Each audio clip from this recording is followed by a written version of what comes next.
Marvel's Spider-Man Miles Morales is one of the biggest console exclusives coming to the PlayStation 5 on November 12th. The sequel to 2018's excellent Marvel's Spider-Man is definitely one of our most anticipated games of the next few months, so we were excited to get our hands on it. Specifically, Jimmy was excited to get his hands on it. You've really been digging into Miles' leading role. How are you feeling about his latest gaming adventure? So to lay it out, I absolutely love the original Spider-Man, the first one on the PS4. I played it to 100% completion, so I did all of the quests, all of the challenges, everything. Dang. So I know that game inside and out. And the question I had coming into this is this the exact same game for the PS5, but with just new skins, new story, and not that much else upgraded? And the answer, from what I played, very short of it, is mostly yes.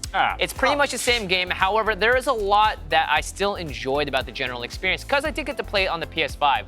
So the PS5 has a very excellent new controller that's got great haptic feedback. It was really fun to, again, jump into the Spidey slinging web world here. And just running around looking at the world, I was actually really, glad to be back into the world. And I was trying to find different things like, hey, are the graphics gonna be weird here? I was like, as you can see, I was in front of this gated fence to see if anything graphically weird would change. But no, it seems like the system handles it all very, very well. I wanted to see and sort of stress test it against a bunch of different environments. And one of the very interesting things they have is they have a performance mode that lets you play the game in either 30 frames per second with ray tracing and a bunch of other upgrades with the new hardware, or 60 frames per second, which doesn't have that, but runs at a smooth, buttery 60 frames a second.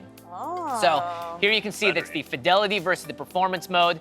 One of them is a bit choppier, and it was interesting because you really do tell a major difference when you're on the 60 frames per second. It's just much, much smoother, and honestly, I couldn't tell where the graphics changed and what really was a big deal. You really did notice, especially when you're rotating around, looking at stuff. Sort of, I was at the top of a tower as well and looking around and just sort of seeing, all right, what's different? Does this gate look different? Is there anything about the ray tracing of the light coming through these slits in the thing? And for the most part, I couldn't tell. So I think if you're playing this game, you're mostly gonna wanna play in the 60 frames per second mode. It feels much more smooth and less jittery. And honestly, at first when I played on 30 frames per second, I was like, oh, this is fine. And then when I switched it over, I went, I'm never going back. This feels so much better in this second version. Yeah.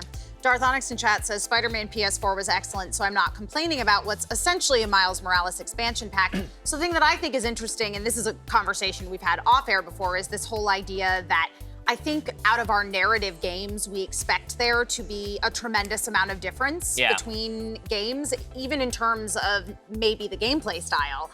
However, if you look at something like most of the first-person shooters of the world. Now, granted, that is not my particular area of interest, but at least for me, from a semi-outside perspective, it looks to me like most of them are the same game with different skins. Yeah, and I feel like the incremental difference is so small that you don't really notice it when it's happening. And I think a lot of games that were made for prior consoles that are going to be on the PS5 might have this, where they're like, switch on this mode to fully use the hardware. But if it also is like, this hardware can run this at 60 frames a second, buttery smooth, and not only that, we have much better load times. So we actually ran it, the same game on the PS4 and the PS5, and we'll see here exactly how fast the PS5 is comparatively. Oh, dang. So on the left, you'll have the PS5, and on the right, you'll have the PS4. We're both gonna hit resume game at the same time, and let's roll the timer. They're off.